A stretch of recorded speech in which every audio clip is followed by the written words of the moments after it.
All right, in this week's recap, stocks come all the way back from their December lows. First quarter growth surpasses expectations, and earnings take center stage.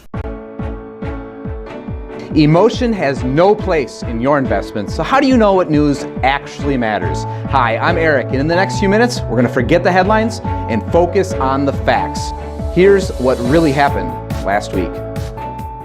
Stocks returned to record territory with both the S&P 500 and the NASDAQ Composite closing at historic highs. The S&P 500 gained 1.2% for the week, the NASDAQ up 1.85%.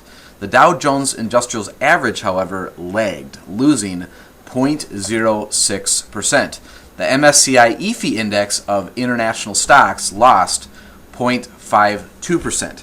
The S&P 500 took only 17 weeks to fully rebound from its December low.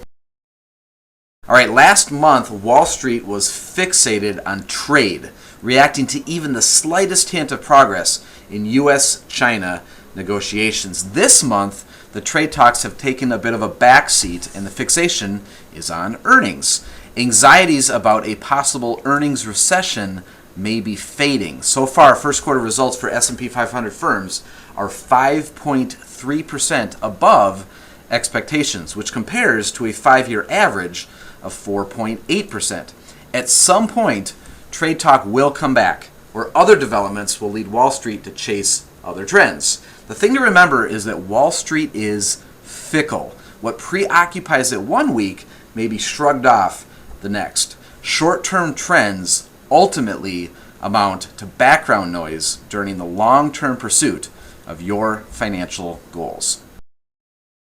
Friday, the Bureau of Economic Analysis said that the economy expanded at a 3.2% pace in the first quarter. This number surprised to the upside. Economists surveyed by Dow Jones estimated first quarter gross domestic product would increase by 2.5%.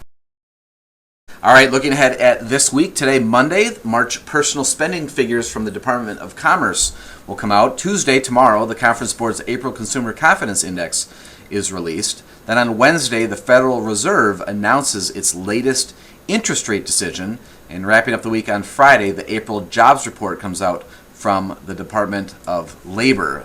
Obviously, investors have all kinds of news to consider this week. There will be a plethora of earnings calls plus important reports on consumer spending and hiring. Also, Federal Reserve Chair Jerome Powell will hold a press conference following the central bank's May meeting.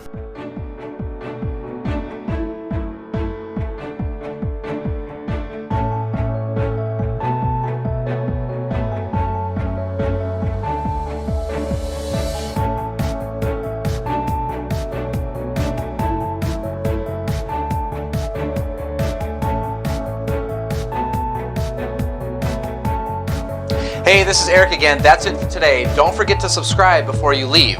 If you'd prefer to read the transcript each week, you can subscribe to that at www.erichagan.pro. Also, if you'd like to get financially organized, head on over to nocostfinancialdashboard.com and take control of your financial future.